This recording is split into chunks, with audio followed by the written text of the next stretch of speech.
Hello,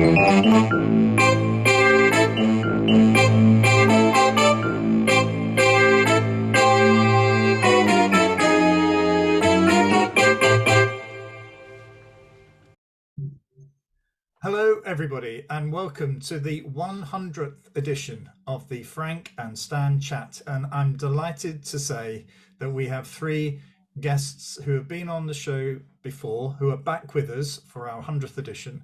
And I'm going to go around and introduce them individually, or at least name them, and then they can introduce themselves. So I'm going to start at the bottom of the screen because that's Professor Andy Hargreaves. Hello, Andy. Hello, Frank. I'm probably the nearest in this group to being 100 years old, so I'm glad to be with all of you today. So where are you today? I'm in Ottawa in Canada. I'm on the unceded and unsurrendered territory of the Algonquin and the Anishinaabeg people, to whom we owe the privilege of living and speaking from this land. Fantastic. And going to Rebecca Smith, who actually I know is just around the corner from where I am at the moment. So hello, Rebecca. Hi, yeah, I'm Rebecca Smith. I'm obviously the furthest away from being 100 in this group of individuals in front of us. I'm very proud to be a head teacher at Sale Grammar School. And as Frank said, I am working at home at the moment. I'm afraid I've got COVID, I'll be honest. Oh, dear. And Neil Smith, who also is fairly close to where I'm sitting at the moment. Hello, Neil. Hello, Frank. Hello, Stan. Hello, Andy. Hello, Rebecca. I'm Neil Smith. I'm the head at Cheadle School. I am married to Rebecca, but I am COVID-free so far. And here I am in my office. Quite a nice sunny Cheadle afternoon. And I think I'd just like to say many congratulations, Frank and Stan, for reaching 100. Yeah, well, thank you very much. Thank you. I'd say we feel absolutely privileged to have people like yourself join us every week for this chat. Amazing. So, yeah, Stan. Well, here we are, 100. I'd just like to point out while we're on ages that Frank is slightly older than me. just as a matter of principle, we need to know that. Can I also say that we do have followers. We don't go searching for any followers, but there are a number of people who follow us each week. And Stan and I received a nice little gift from who's been with us ever since we started this. So just a big thank you to that colleague who has sent us a little gift thanking us for 100 episodes. Anyway, it's been, I mean, this is the government that keep on giving in the UK in terms of these chats, and this week has been no exception. So Stan, what's caught your eye this week? Well, for me, it's the antics or the behaviours of those just below leadership level in the leadership team, who are now, I think, considering their futures and where their future may lie. And it reminded me of an investigation that I did on leadership in a school, where there was clearly a problem with the head teacher in this person's leadership, but the deputy chose not to say anything negative about the way the behavior was, the way the leadership was, and felt loyal to the head teacher, which I understand. But at a point where it was clear from what other staff were saying, what my report was saying as we drafted it, that this was not going to end up with the head teacher in a very healthy position. And right at the last minute, the deputy chose to spill the beans, basically, on what had been going wrong and how she'd been covering up for things, etc. But what's interesting for me is I can see people now in government who are hedging their bets for the first time. One or two aren't. One or two are definitely nailing their colours to the flag. But I just think there's one or two now that are looking to distance themselves somewhat and look what the future might be. It's difficult, isn't it? Difficult when you're a deputy or in that senior leadership team, you know, where you're still trying to support. There probably may well be criticism, you know, out of earshot of many, but actually, you still have a sort of the public face or the staff room face, you know, of all of this, you know. So it is difficult, but certainly Parliament this week, over here, Andy, there have been sort of people trying to defend things which are pretty difficult to defend. You know, I mean, it just and the excuses are becoming more and more bizarre as they try and defend it. You know, so it's been you know, I think you get to a point where you feel as though your own sort of credibility is falling away, and you're just left there, sort of with nothing left to offer other than the fact you've got loyalty. There was an interview with Sky this week, I think it might have been yesterday, where the interviewer said, "And are you genuinely happy saying what you are saying about the situation? Do you feel in yourself happy saying those things?" And of course, at that point, you have to say, "Yes, I'm absolute," and nail that colour a little bit harder to the mast. Anyway, Neil, what's caught your eye this week?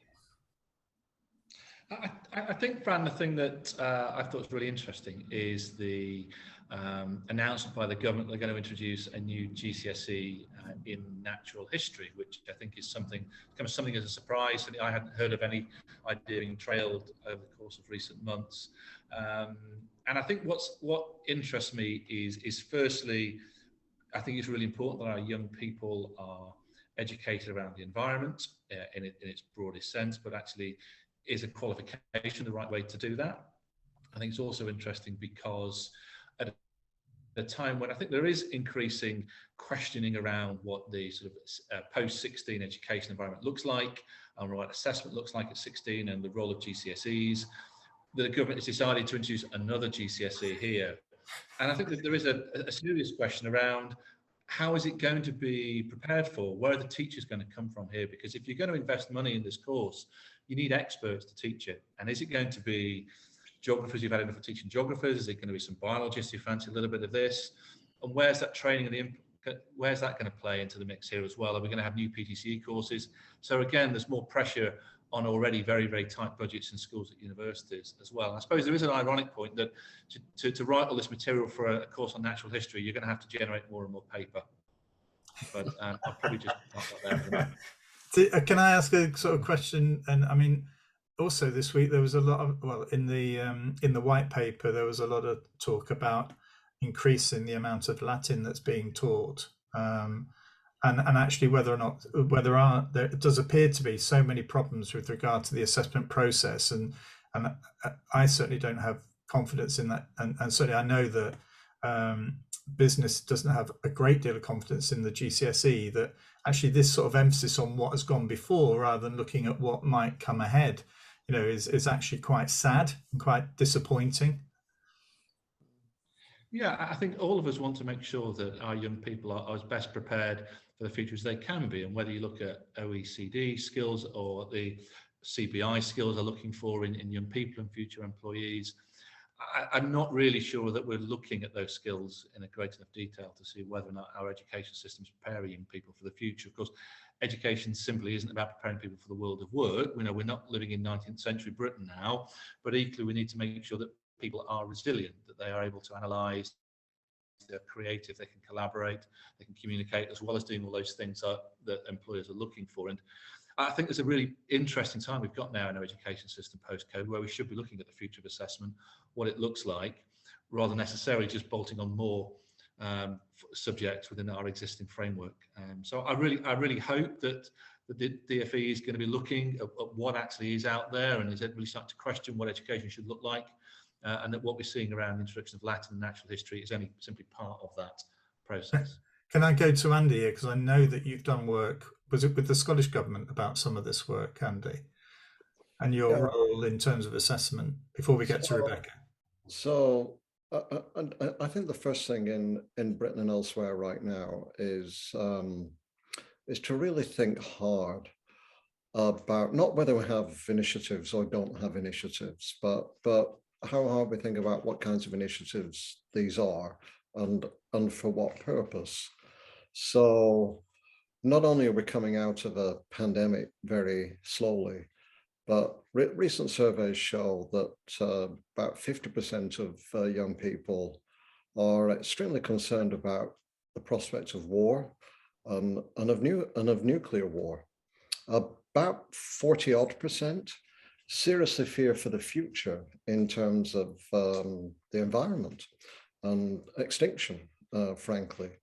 And these aren't the only things. We have racism, we have poverty, so the last thing we need are, if you like, random distractions coming in from outside. So I guess I'd say two things, which is, I'm not saying we should do nothing, quite the contrary. We need, coming out of this pandemic, to help young people deal with post-traumatic stress, for example.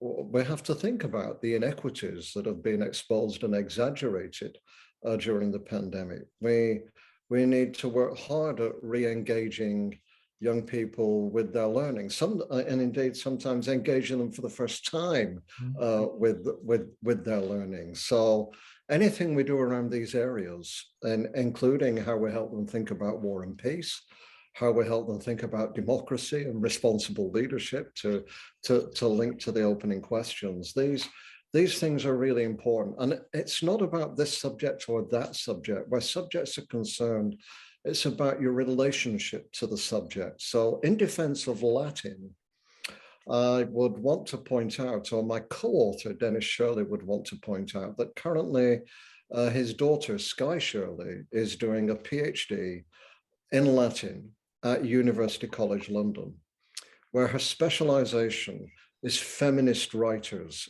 in Latin in Roman times.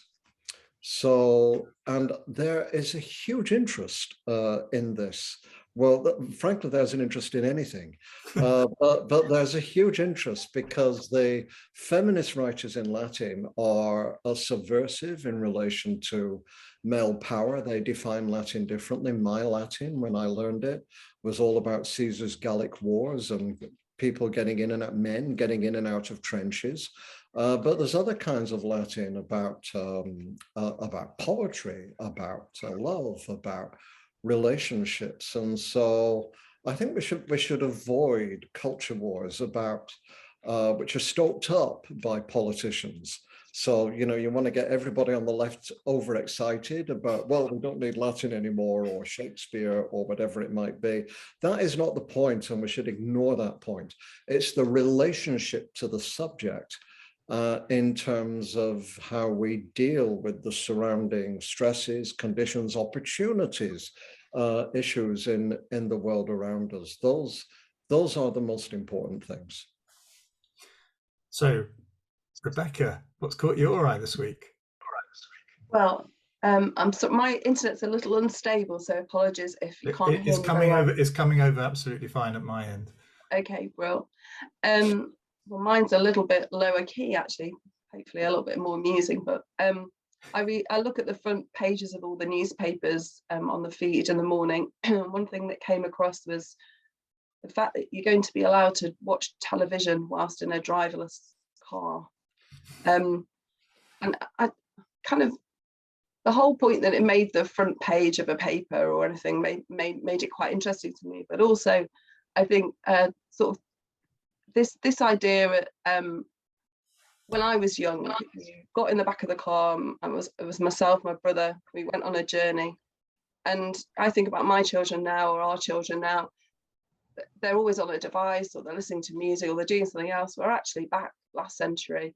You had nothing to do apart from look out the window, make up a game, push the call box slightly towards him, and he'd push it towards me, and we'd end up arguing. But actually, then we'd have to work out how to solve that argument because we were in a very, confined space, and all those other things that actually were, in a way, maybe they are healthy things that we were doing because we weren't distracted. And that idea that in 2022 we have to be distracted by something else. Now I can tell you that I wouldn't be watching the television, and I like to be helpful when I'm not driving a car, as Neil will account. I like to warn him of speed changes ahead or potential traffic, slowing down, and I feel that obviously that's very helpful.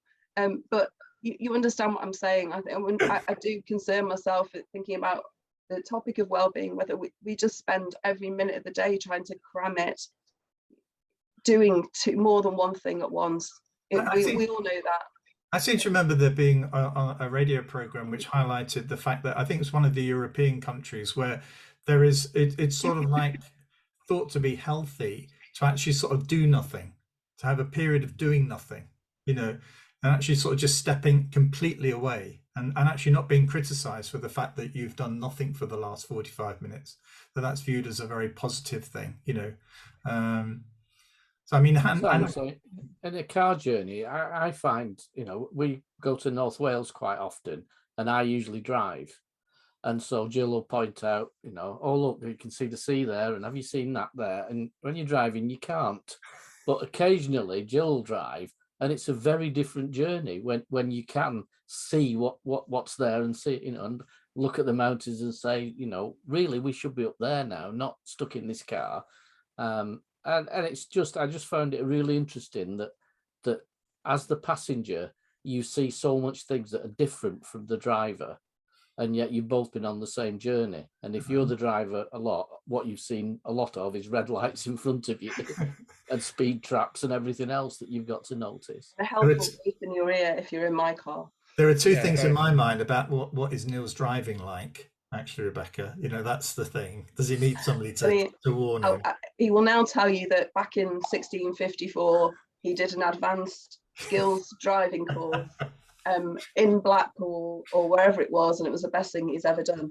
But no, I suppose it is about, isn't it, that you can watch that television at any time, but actually, you know, it's about being in the moment and how important that is for all of us, just to take that step back. And Frank had Stanley had a great analogy for leadership there, but maybe it's my fog brain. I can't remember what my point was, but yeah, it made me laugh that I'm going to be in this driverless car, which is going to be quite stressful for me anyway, whilst watching television, maybe. Well, actually, it's interesting. Go on, Neil. Well, so probably the point is that you're watching a film, so you don't know the car you're about to smash into in front of you. Probably it's a distraction.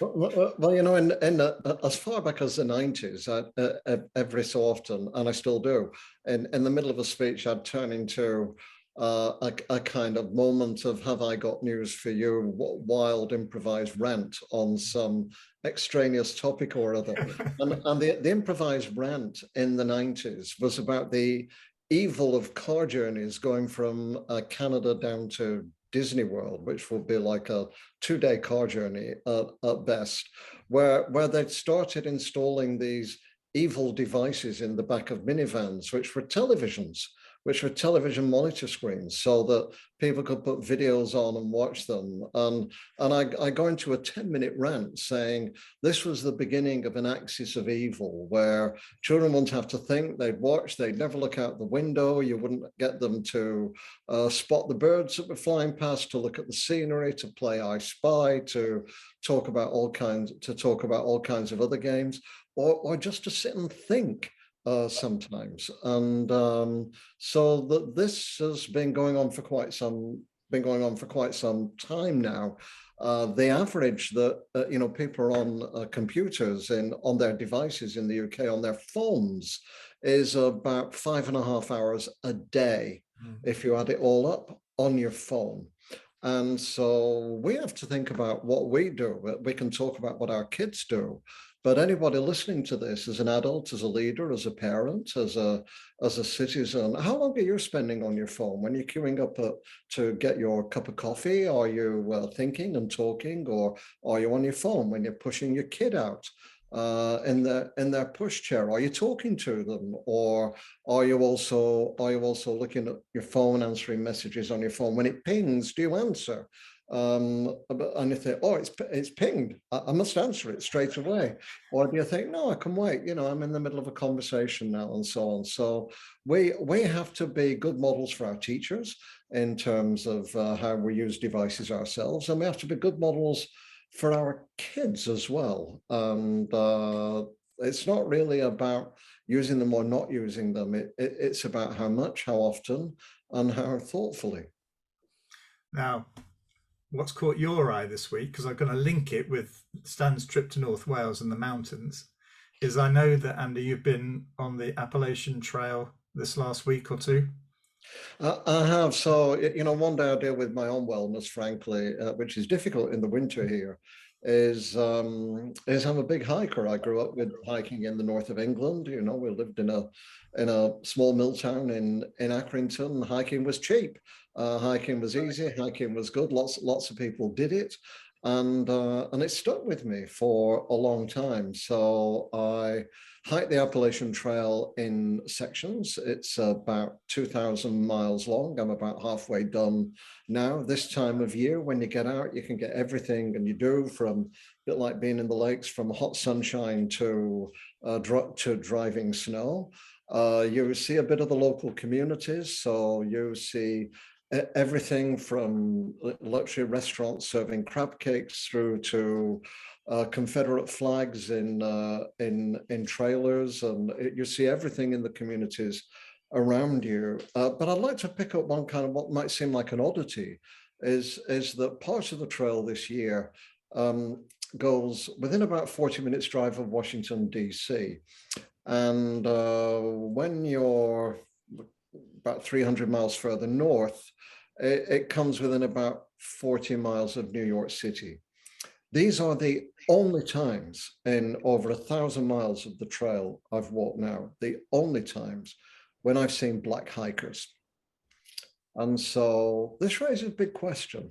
Most of the people I see on the trail are of all ages, but they're mainly my ethnicity, or a lot of Asian ethnicities walk out on the trail, but you don't see black hikers. And I'm followed on Twitter by a couple of groups, one in the UK, to do with black girls hiking. And they asked the question, why don't black girls hike? Because they do. And I'd like everybody to think about that for a minute. So why don't black girls hike? And they say, well, there's lots of reasons, and particularly in North America, for example, it costs money. You have to take time off work. You have to get there. You have to buy the equipment. And often you don't have that unless it's very, very nearby. You can go out for the day. There's nobody else there who looks like you, so you look weird. People point at you. There's no kind of critical mass. It's like being the only black player on an all-white team, for example. And but there's a third thing, and that is if you're walking out to a trail with a backpack, with a rucksack, and you look like me, you're probably going hiking. And if you walk out to a trail in, I don't know, Rochdale or Oldham, for example, with a backpack or a rucksack and you're black, you're probably robbing rather than hiking. So this really draws to my attention that diversity is everywhere. It makes me think about me, that I'm a big advocate of the outdoors and well-being and learning outdoors. We saw that during the pandemic, how important that can be. But we experience the outdoors in different ways. A Zen garden, an indigenous community, a kind of rugged Bear Grylls outdoor adventure. There's not one way to experience the outdoors and to be well. There are many ways to be well and to do that. I mean, I'm trying to bring the others in here because I think I've spoken to, it's a bit close to home, so I've got to be careful how I word it, but talking to colleagues, teachers who are actually quite, they've had a sort of very traumatic sort of couple of years and actually haven't always had sufficient time to find time for themselves in terms of enabling them to do stuff which is not related directly to their job, and actually a friend of mine went to see a football game recently, and it was quite difficult to get to the game. It involved quite a lot of travel and whatever. And actually people were questioning, well, why are you doing this? But actually that person needed to do it. It wasn't just because they supported a particular football club. It was much more than that. It was about engaging with some friends. It was actually travel.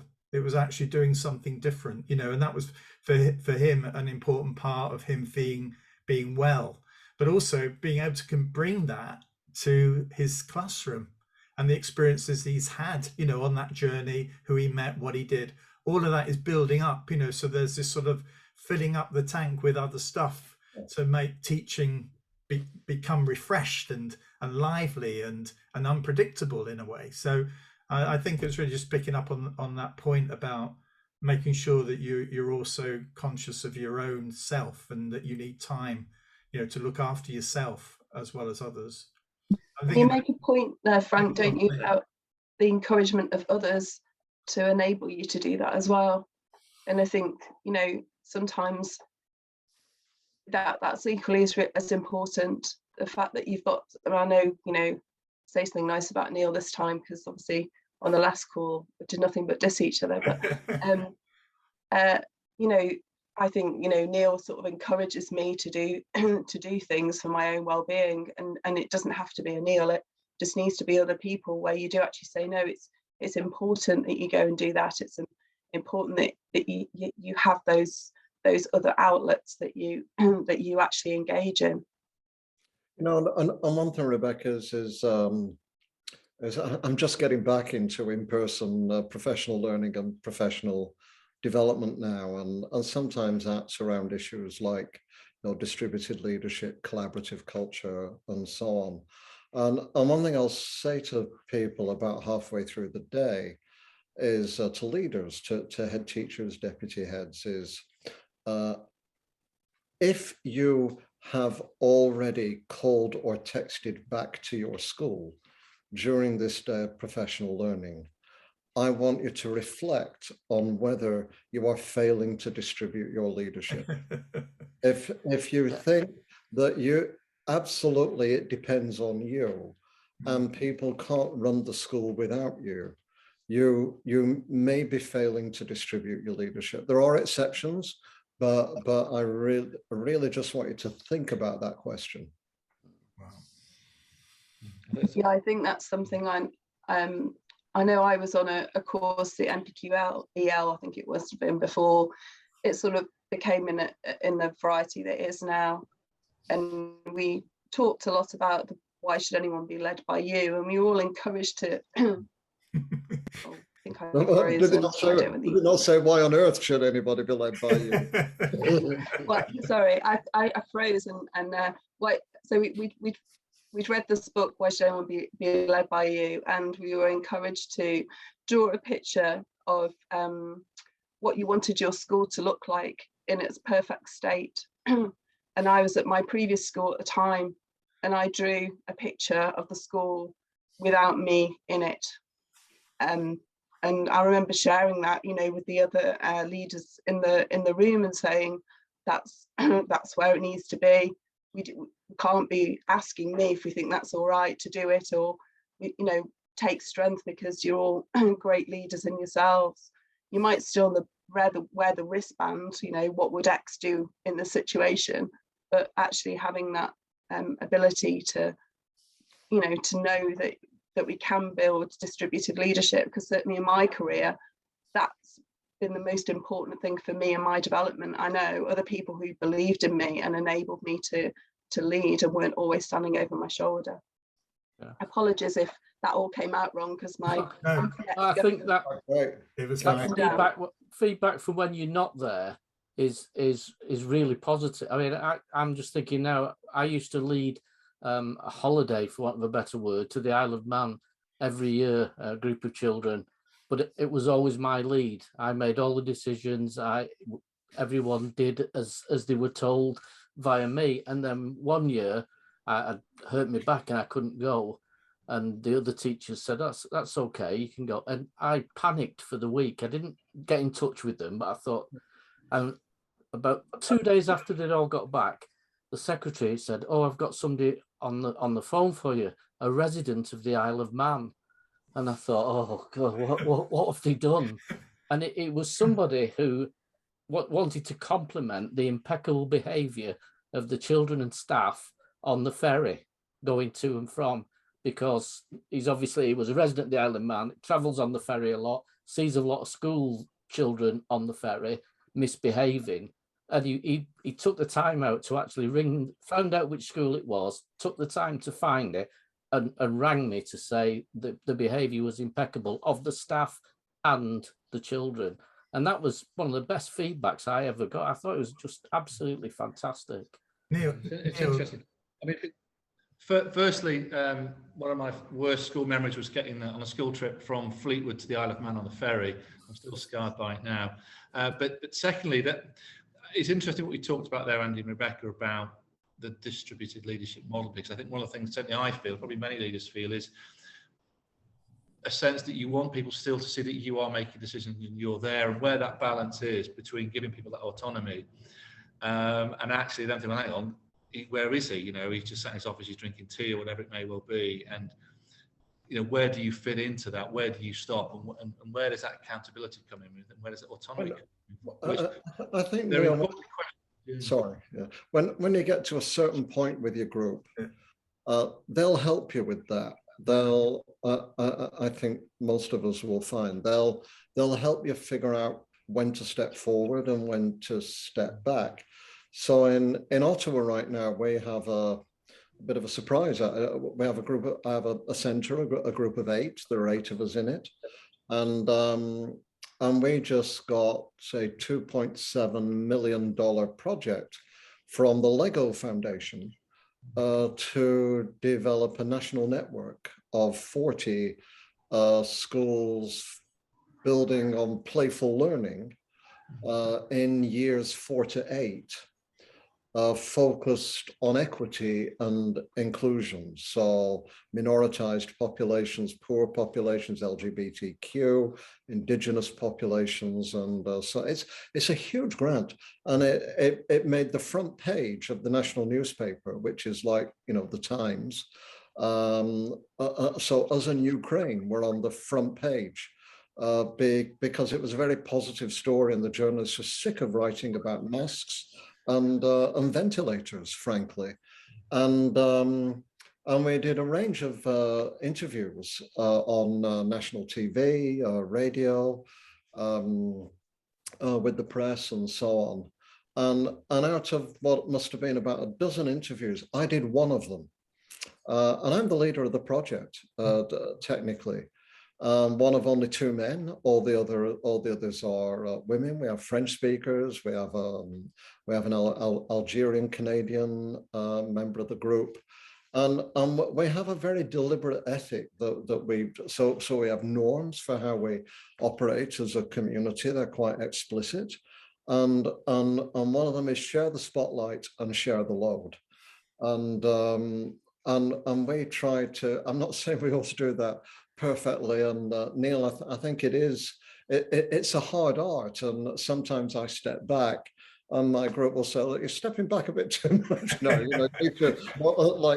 need to come out again, and it is, and then you wonder if you're coming out, if you're coming up, taking up other people's oxygen and coming on to it. And there is no definitive solution, but if you can get your group to a certain point. And I do believe this group never would have happened without me, to be honest, because I know ministers, I know deputy ministers. I have that influence because all the people ahead of me are dead. And so, you know, I have that capability now. And so I've been able to kind of get it going, but really I'm trying my very best at this point in life, and I wish I'd done it at all points in life, to really create that space for other people, so that all of us together can have the impact that we want. But it is an art. I agree. It is an art. There isn't a magic formula for it. Dr. Mike Rotherham, who's been a guest 3 times, I think now, on yeah. Mike, working with the women's England cricket team, they established a culture called, I think it was On the Pitch. This is how we will behave. This is how we will work as a group on the pitch. Very few of them you can repeat because they were in the language of sports people, let's say. But one as simple as, we will dive for the ball, you know, and that's what we'll do. So if we're fielded, you know, it's that commitment. We will do that. And it was a full list of, this is what we agree as a group, this is how we behave as a group, and this is how we'll win as a group. It's fascinating stuff. Right, I'm going to say we've got about another 5 or probably just 5-7 minutes. We need to mention this then. I do, because Finally. You Andy, know, I have an aeroplane to catch in 3 hours. 5 minutes before the end, you get onto the wretched book. I would like to say You're Neil's just showing his latest book. Because go on, Neil. Before we get on to Andy, it is available for good booksellers. You know, it doesn't have the cash flow of Professor Hargreaves, but you know, you want to pass your Gcse history. There it is. Andy, where did it spring from? Well, our well-being book's really part of a series of 3. It started off as one book, but got too big. And it came out of a couple of projects we were doing. One was in the 5 states in the Pacific Northwest that wanted to improve student achievement for kids in poor rural communities. And one answer was to network those communities together to build more social capital, professional capital amongst them, so teachers wouldn't feel so isolated and alone. And they decided to focus on student engagement. And we kind of followed that. And as a result, we ended up writing a book on 5 paths of student engagement. Yeah. That crossed over with a project we're doing in Ontario in Canada, which is the most diverse high-performing jurisdiction in the world, because not only is it high-performing on things like PISA, but it is a very diverse province, actually. And we have worked in 2 spells with 10 of the 72 equivalent to local authorities. And in 2014, the premier, who's like, you know, governor or prime minister, who ended up being one of 6 advisors for, she introduced a new policy which focused on equity as inclusion. So equity meant if you couldn't see yourself in the school, it was hard to succeed there. Excellence, including the arts and other areas, and well-being. She was an LGBTQ grandmother, still is, and she did a master's degree in Indigenous languages. So she was really concerned about equity and well-being. And again, we followed them because we work collaboratively with people. So if people look at my books and think, why on earth is he writing about that now, you know, when he did this 3 years ago?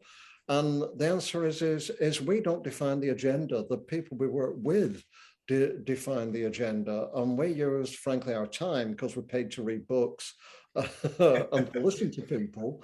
We use our time to kind of dig deeper and raise questions about that. So we have a book on engagement. We've got this one on well-being, and we've got one coming up on identity, which was also a very big issue in the province. So we'll think about race, culture, religion, class, and how all those things have played out in the districts as well. And so really, it wasn't my colleague and friend Dennis Shirley. So yeah, it wasn't a response then to the pandemic, was it? So this was happening well before COVID.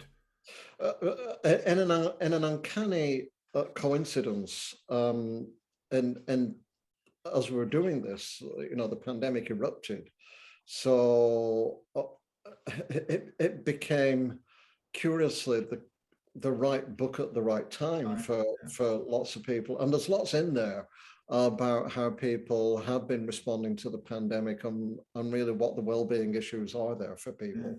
I think one big thing, just Frank, that I'd want to say that the book is about is there's loads of programs around the world on what's called social and emotional learning. So this is frankly like old-fashioned active tutorial work, pastoral care, things that people will remember, where the rest of the school goes on doing its stuff, some of which is dreadful.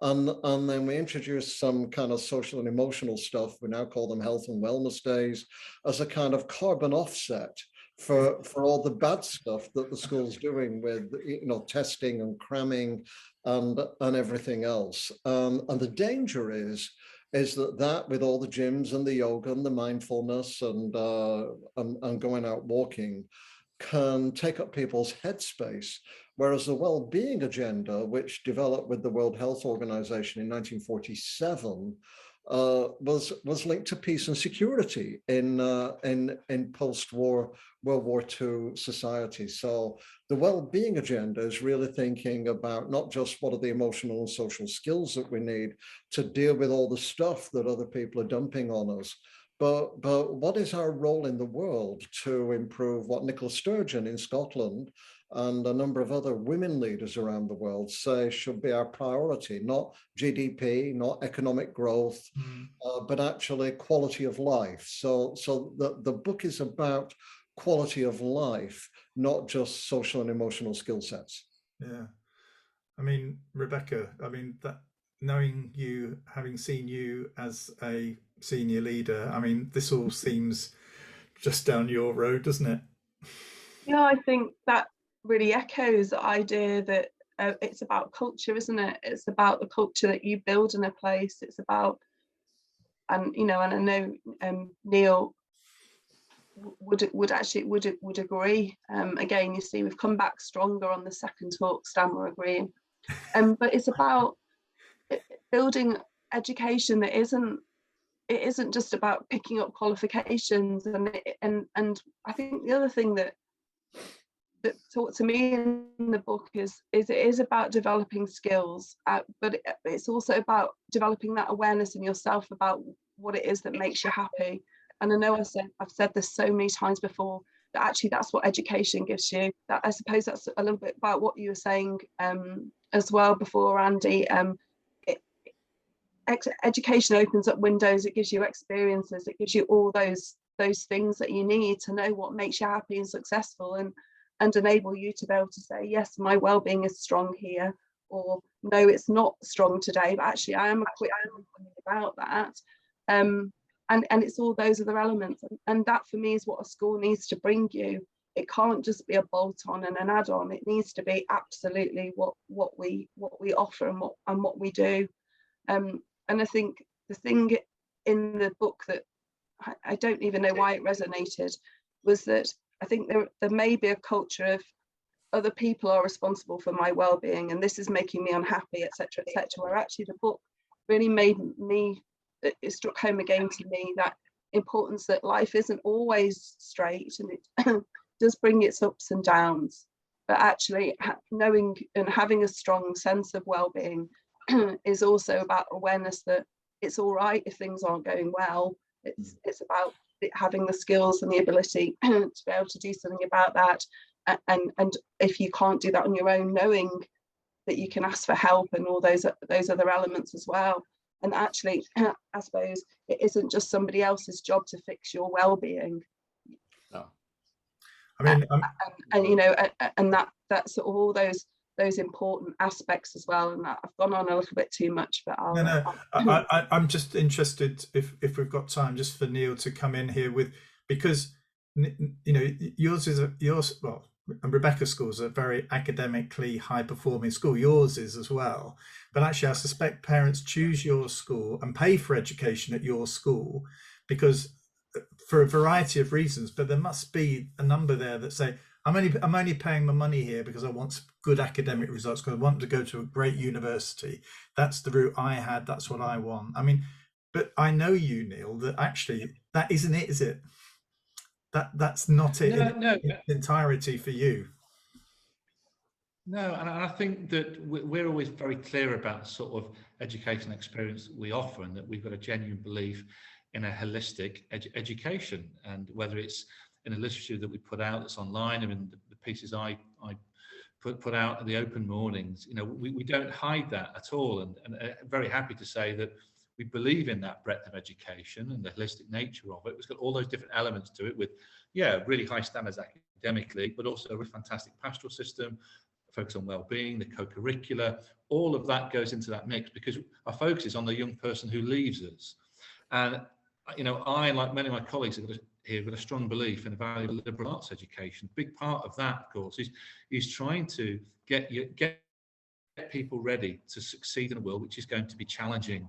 So unless we've got that breadth in here with that strong focus on the individual as well as the community, whether it's the altruism, whether it's the well-being, then we're not going to be able to prepare our young people to do that. And I think the other bit I just wanted to say briefly, and it's touched on something I think you put in your introduction, Andy, in your book about how well-being and wellness now needs to be much higher up the agenda of priorities for all institutions, but certainly educational ones, is that we're going through a process where we're reviewing our long-term strategic plan. And I think there's two big differences to where we were the previous one. One is the focus on the environment, what it looks like and how we contribute to that, and how we educate our young people. But secondly, it is well-being and wellness. And we've deliberately got a strand in there around sustainability. And sustainability is, yes, can we afford to run the school? Are we making sure that we are environmentally sustainable? But actually, are we making sure our staff are sustainable? Oh. Actually, that, and that's not just to do with paying them right or getting the right pension in place. It's actually looking after them to make sure that they feel valued at work and that they feel as though work is not making the quality of their life worse than it would have been otherwise. And that, of course, applies exactly the same to students. So it really resonated with me with all that you were talking about in your book there. So, and I think on a practical level, that's having a big impact on where we're trying to move the school at the moment. I think it's the job of people like us and people like Andy to, the argument in the book is very clear about the benefits of well-being, whether it be national, whether it, everything that's positive about it, but yet we're still Ofsteding, we're still judging school. If I can just read this is an Ofsted report of a school that's in not far from here. Pupils, this is what it's like to attend the school. Pupils and their parents and carers are proud to belong to this small and welcoming school community. Pupils feel safe in school. They are kind and respectful to each other. Pupils play happily with friends at break time. They make sure everyone is included. Staff support pupils to uphold the school's values. Staff will listen to pupils' worries and sort them out. Leaders deal with incidents of bullying well. Pupils benefit from a wide range of physical activities on offer. Leaders ensure that pupils know how to keep themselves fit and healthy. Pupils enjoy being outside and exploring the school's forest area. Pupils in Year 6 told inspectors how they like looking forward to working with children in the early years in their seeds and gardeners time. Leaders expect all pupils to achieve well. Pupils behave well in lessons and try their best. Staff provide effective care and support for pupils with special needs. That's a school I want to send my children to. The next line is, the line above it is, this is a good school. However, the evidence gathered suggests that the next inspection grade might not be as high, and the next inspection will therefore be a section 5.